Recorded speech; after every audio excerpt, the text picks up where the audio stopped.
Okay, we'll start with this. We now know who unbeaten up-and-comer from the United States, Micaia Kreps, will be facing October 3rd at the Seneca Niagara Falls Resort and Casino, where she's been based out of for several fights now and keeping an active schedule of fights set to go down early next month on the 3rd. She will be facing Argentina's own veteran journeywoman, Juliana Basualdo.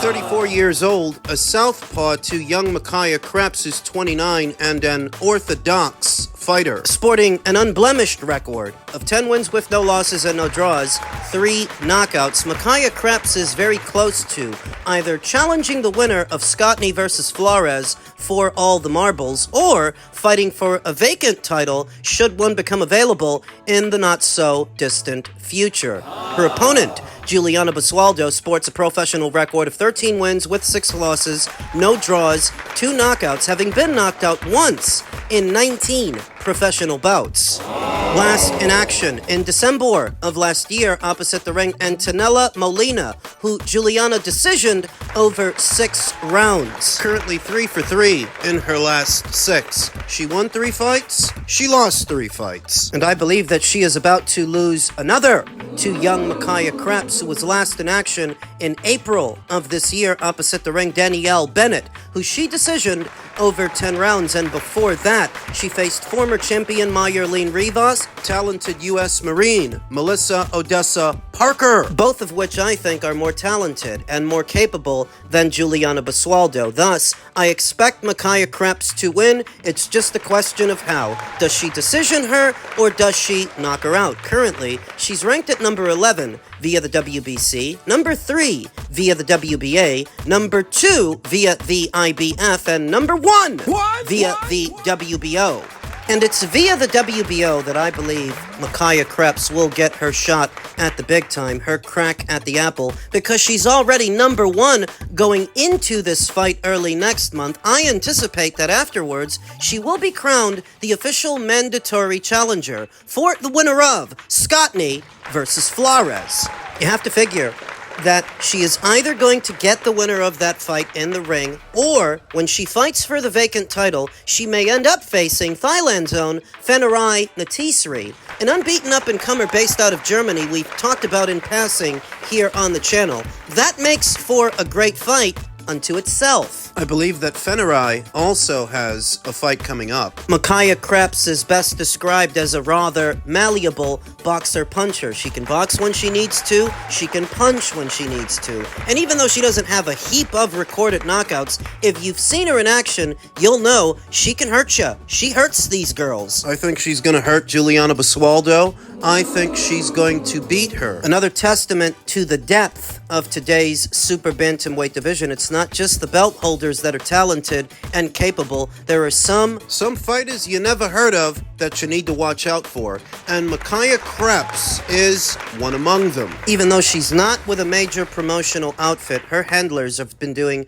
a fantastic job of keeping her active, keeping her busy, and keeping her fighting in the kind of fights that she needs to fight, because she's she's not fighting just to fight. She's been steadily climbing up these ranks, inching closer to her shot at the big time. I expect that young Micaia is going to get it, and I expect that she will do the business early next month on the 3rd. Look for the ring return of Micaia Kreps in a little over a week's time. Elsewhere in the world of boxing scribe Jamie James said, DAZN is quietly having a strong year. Over 300 million users and approximately 25 million active subscribers. Strong growth quarter to quarter with significant subscriber gains over the last 12 months. Purchase of Foxtel has been a big boost in the Aussie market, but subscriber numbers in the UK and USA are extremely low and starting to decline. So what should DAZN do to get those declining numbers in the USA and the UK up?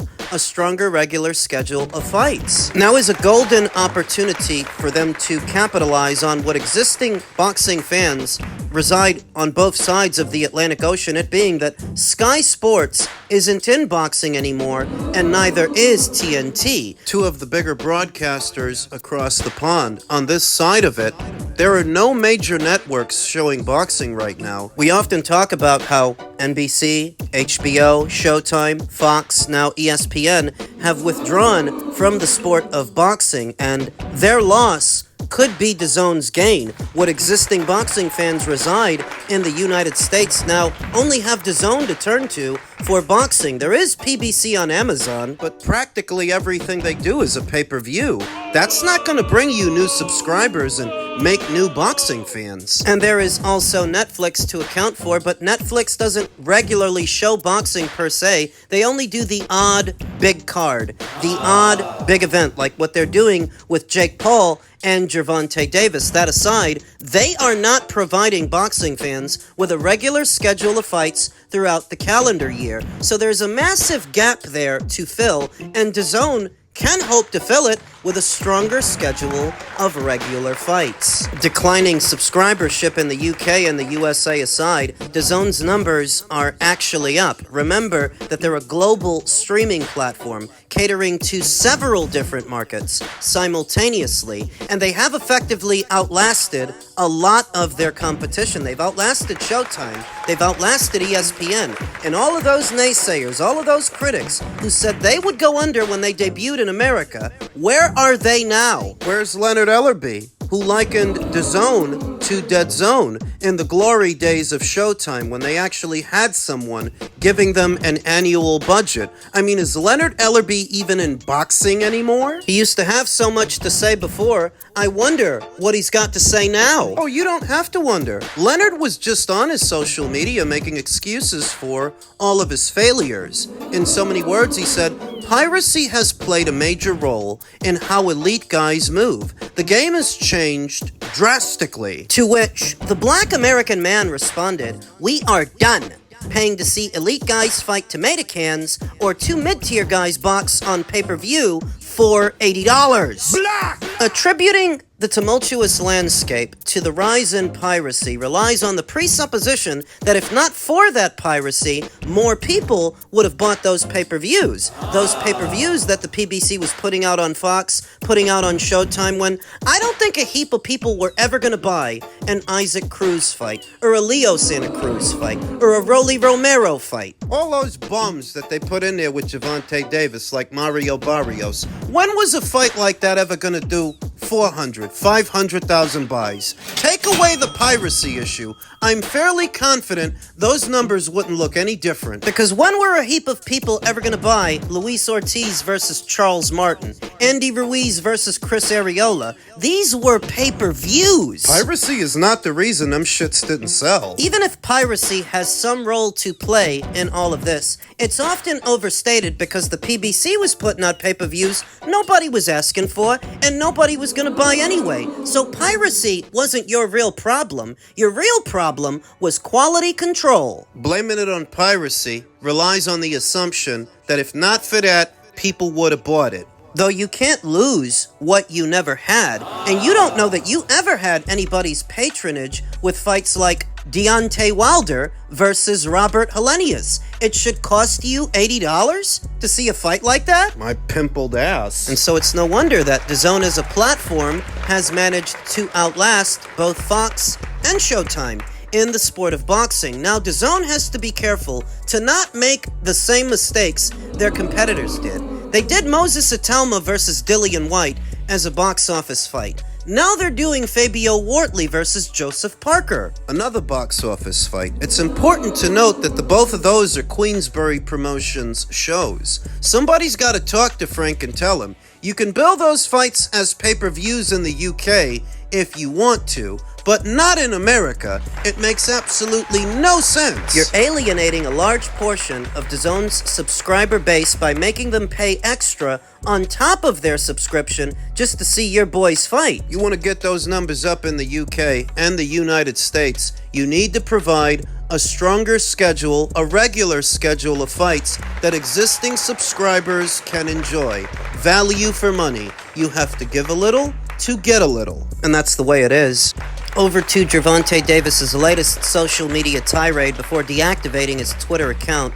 Gervonta said, LOL, that's how I know it's hate and jealousy, because you're not even telling me to fight in my rematch, telling me to fight someone else, Shakur Stevenson, when you got hurt, and more shit in the fight. But y'all dick riding his bro. Where was this energy 2 to 3 fights again? Y'all are real lame, y'all are. To which Shakur responded, you so lame. It's getting out of hand now. And on my kid, I wasn't hurt, but you wobbled several times in your last fight, goofball. To which Gervonta responded, how much are you making to fight Tio? Like I said, you were hurt, and you and I know that's why you're in my mentions right now. I know what I did to you when we sparred, and you know how you will feel if I said I would give you a payday, but I'm turning my back. Big surprise. Get it out the mud, pussy. How is he the pussy when you're the one running? Shakur Stevenson responded by saying, that's how I know you're soft. I can't even go back and forth with your soft ass. You rather pop to me on social media than get it in that fire and get embarrassed. I get it. Peace and blessings upon you, cuz. Gervonta responded by saying, the people got your chest out so bad, you're talking like you're a killer, forgetting you're the one that runs, bitch. I'll bring the fight to you. This guy made up a character. Blessings upon you, clown. Wanna be Kevin Gates? Wait, now he's saying he's gonna bring the fight to Shakur? Shakur Stevenson responded by saying, you took a knee in the middle of your last fight like a fucking amateur, talking about you've got grease in your eyes, all because the fight was getting tough. You then get on here crying about people being fake, but you're the fakest in boxing. What happened to your 6 or 7 fight deal? Fuck boy. Let's pause on that for a minute. What was it, a year, 2 years ago, Gervonta Davis said he's got a 6 or 7 fight deal with Amazon. An exclusivity deal? Well, that's what that sounds like. When you say you have a 6 or 7 fight deal, who do you have a 6 or 7 fight deal with? To date, he's only boxed on the Amazon platform 2 times. That leaves 5 remaining fights, except that his next fight isn't even on Amazon. It's on Netflix. And when he said that he had a 6 or 7 fight deal, he said that Shakur Stevenson was a part of that deal. Was Jake Paul part of it too? And if Shakur Stevenson was part of that deal, why do you keep blowing reporters off when they ask you about him? Why do you keep getting mad and having a hissy fit whenever somebody says that you should fight Shakur? Why did you deactivate your Twitter like a little bitch? Why can't you stand on anything you say? Gervonta responded by saying, they're trying to cash you out, fam. What you're not realizing, nobody wants to see you fight. You're boring in the ring and you're boring outside the ring with a big ass gap. The pushing narrative that I'm scared of you when you and me know this isn't true. It's nobody wants to see you fight. Oh, but they want to see Hector Luis Garcia fight? They want to see Lamont Roach fight? You're telling me that those fights were bigger than this one would have been? They lose his money when you fight. Your own daughter said you almost got knocked out. Buddy, who fucking cares what his daughter said? You've been keeping busy with nothing but bums. Shakur Stevenson responded by saying, yeah, I'm done, gang. You got it. Man's bragging about my daughter saying what she said. Tink, I wish nothing for you but the best for your career and your family. I never had no hatred for you. It was all business. But I'm better than you at boxing and you know it. I'm satisfied with that. Gervonta responded by saying, "You're not. And just how you say all that buddy-buddy shit, I know that's what you want. Shake up after the fight and shit, right? Fam, fuck you." Shakur responded simply by saying, "Stay blessed, little sis." What is the point in Gervonta Davis having this back and forth with Shakur, having a go at him, when, by all accounts, he has no intention of fighting him, and he never did? He's been bullshitting, he's been playing around, he's been fighting lesser fighters that have accomplished a lot less than Shakur. You made time for them, but you won't make time for him. Because he's a pussy! Because he's a bitch! Get this guy out of boxing! The sooner he retires, the better! Young Shakur continued, "Oh yeah, for future reference, don't ask me about that little girl no more. This goes for all reporters and interviewers. I don't want to hear that shit no more. She told y'all she will never fight me. So I'm officially moving on. Chapter closed. T.O., let's make boxing great again." I mean, that's been very obvious throughout, you know. A guy who goes by the name David responded to Gervonta saying, "Just fight him, bruh." To which Gervonta responded, "No, I'll be helping their whole side, which I'm not doing. Fuck up." So, are we to believe that the only fighters Gervonta Davis fights are fighters that he's trying to help? You fought Isaac Cruz and Rolly Romero from some desire to help those fighters. That's why you fought Ryan, because you wanted to help Ryan. The shit Gervonta Davis says to not fight Shakur Stevenson never holds up to scrutiny. It never holds up to the light of day. You want us to believe that fighting Isaac, who nobody knew at the time, or Mario Barrios, was better than fighting Shakur, who was headlining his own shows, Who's more accomplished than the vast majority of fighters that Gervonta Davis has fought. You made time for every rank amateur and every bum on your side of the street, all to avoid fighting Shakur. Because you don't think you can beat him. You can say what you want on your social media, and your hapless fans can go along with it. You're so angry at reporters for asking you about Shakur, you could have silenced those reporters whenever you wanted, and you still can, but you won't. Because you're a bitch. Speak about something that I feel like Bud kind of taught me, and I feel as though it's going to take me farther in life, and I feel like for the next generation and the kids that's coming up behind us to understand. It's one word that I've been thinking about when I wanted to speak about Bud. It's integrity. I feel like integrity is a strong word. I feel like it's bigger than money, it's bigger than fame, and I feel like Bud Crawford taught me integrity, and it's gonna last forever. So shout out to Bud, shout out to his family. I feel like his family did a great job with him.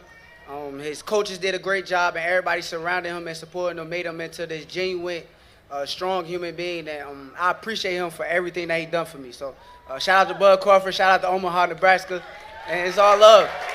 That's what Gervonta Davis doesn't have, or the people who support him: integrity. That's why his career has been the way that it's been. That's why it's ending the way that it's ending. And that's why when it's all said and done, he's just gonna end up another broken down boxer, another broke boxer, just like his old drinking buddy, Adrian Bronor. He ain't got no integrity. This is a man-child, greatly lacking any redeemable qualities inside or outside of the ring. Money runs out. People with more money than you have lost it all. You're too damn stupid to do anything else. The one thing you're supposed to be good at. Supposed to be some king shit boxer that's scared to fight Shakur. But I'm not disappointed. I'm not let down.